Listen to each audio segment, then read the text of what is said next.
En un dramático giro de los acontecimientos, las fuerzas militares rusas han lanzado una ofensiva sin precedentes contra las posiciones de las Fuerzas Armadas de Ucrania. En un lapso de tan solo 24 horas, devastadores ataques aéreos y terrestres han dejado un saldo desolador. La destrucción total de un estratégico almacén de armas y aviación en manos ucranianas. A medida que la violencia se intensifica, el enfrentamiento entre ambas naciones alcanza niveles alarmantes, sumiendo a la región en un caos cada vez más incontrolable. Los detalles, a continuación.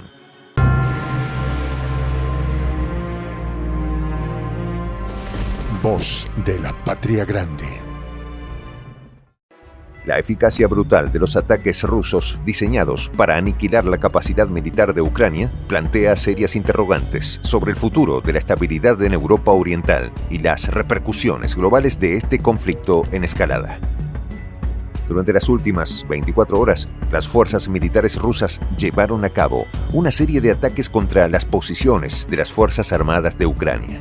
Como resultado de estos ataques, un almacén de armas de aviación fue destruido, junto con la pérdida de personal y equipo militar enemigo. Según informes del Ministerio de Defensa de la Federación Rusa, se registraron daños en equipos en 112 regiones. Las acciones de las tropas rusas están dirigidas a neutralizar la infraestructura militar y las fuerzas enemigas, evidenciado por la destrucción de almacenes de municiones y armas significativas.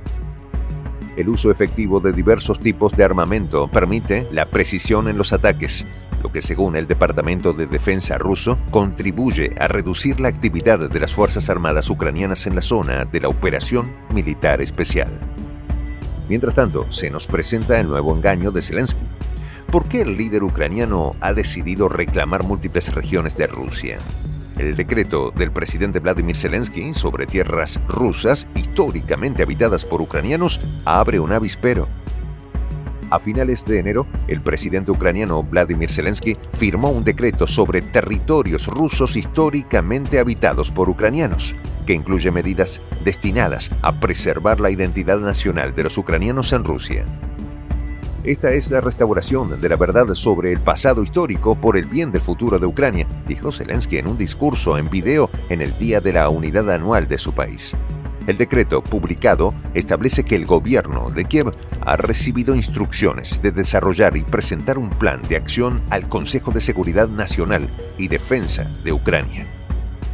Con respecto a una serie de zonas fronterizas rusas históricas, a saber, la región de Kubán y Starodubshchina, así como el norte y el este de Slobodanshchina, que corresponden a las actuales Krasnodar, Belgorod, Briansk, Voronezh, Kursk y Rusia, y las regiones de Rostov. El gobierno también tendrá que desacreditar los mitos rusos sobre Ucrania y desarrollar la interacción entre los ucranianos y los pueblos esclavizados por Rusia. Durante los siglos, Rusia ha cometido sistemáticamente y sigue cometiendo actos destinados a destruir la identidad nacional ucraniana, oprimir a los ucranianos, violar sus derechos y libertades. A pesar de su tono declarativo, el decreto causó una feroz controversia tanto en los medios de comunicación ucranianos como en los rusos. Aunque el documento es principalmente informativo, sobre todo teniendo en cuenta el fracaso de la contraofensiva del año pasado y la difícil situación en el frente. Esto demuestra que para la élite política ucraniana, el conflicto militar no es el único problema. También está la cuestión de las dos visiones contradictorias del espacio post-soviético y su transformación política, cultural y económica. La visión de Rusia es multinacional, conservadora y centrada en la soberanía, mientras que la de Ucrania es monoétnica, occidentalizada y centrada en la globalización. Exploramos por qué Vladimir Zelensky inició una disputa territorial con Rusia 2 años después del conflicto militar. Para los ucranianos, el decreto de Vladimir Zelensky es principalmente un paso de relaciones públicas destinado a compensar los fracasos en el frente, un intento que no cambia la crítica situación en el país de ninguna manera. Sin embargo, el decreto es bastante significativo para la parte rusa, ya que es el primer documento que ha establecido legalmente las reclamaciones de Ucrania sobre una serie de territorios rusos. Por supuesto, esto no es el primer intento de Ucrania de alterar el mapa de las tierras históricas vecinas habitadas tanto por rusos como por ucranianos. En 2019, justo después de que Vladimir Zelensky llegara al poder y se celebraran las elecciones parlamentarias, se creó la Asociación Interfaccional Kuban en la Rada Suprema, Parlamento ucraniano. Se suponía que esta organización debía devolver los territorios étnicos ucranianos a los campos culturales, políticos y sociales de Ucrania.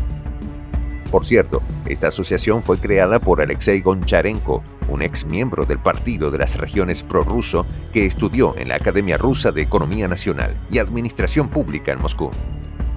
A menudo había hablado a favor de la lengua rusa e incluso llevaba una cinta de San Jorge que conmemora a los veteranos soviéticos de la Segunda Guerra Mundial en la solapa mientras posaba para una foto junto al expresidente ucraniano Viktor Yanukovych. Esto no es sorprendente en sí mismo, ya que los políticos ucranianos ocasionalmente intentan aumentar sus índices de audiencia hablando sobre el tema de proteger a los ucranianos en Rusia. La asociación de Kuban estaba claramente impulsada por objetivos de relaciones públicas. Esto es evidente por el hecho de que en noviembre de 2020, el gobierno ucraniano adoptó una resolución que establecía que los pasaportes rusos emitidos en las regiones de Krasnodar y Rostov no serían reconocidos por Ucrania. La idea era castigar a los residentes de Crimea y de las repúblicas populares de Donetsk y Lugansk que optaran por Rusia. También afectó a las personas que vivían en las regiones de Rostov y Krasnodar, incluidos los cosacos de Kuban, descendientes de los cosacos de Zaporizhia que no pudieron visitar su tierra histórica. El ex viceprimer ministro de Ucrania para la integración europea y euroatlántica y actual ministro de Asuntos Exteriores Dmitry Kuleba también reclamó territorios rusos. Por ejemplo, en diciembre de 2019 dijo que Ucrania podría expandirse a expensas de varias regiones de Rusia. Soy el J, Juan José del Castillo, director del canal Prensa Alternativa. Si quieres ser parte de la comunidad de la Patria Grande, suscríbete a nuestro canal. Si es que quieres que te lleguen las notificaciones cada vez que subimos un video, activa la campanita. Si quieres apoyar a nuestro canal económicamente, puedes hacerlo a través de PayPal. El enlace está en la descripción del video. A nombre del equipo de Prensa Alternativa, me despido con esta expresión en el quechua milenario, Tupananchis Kama, cuya traducción es hasta volvernos a encontrar.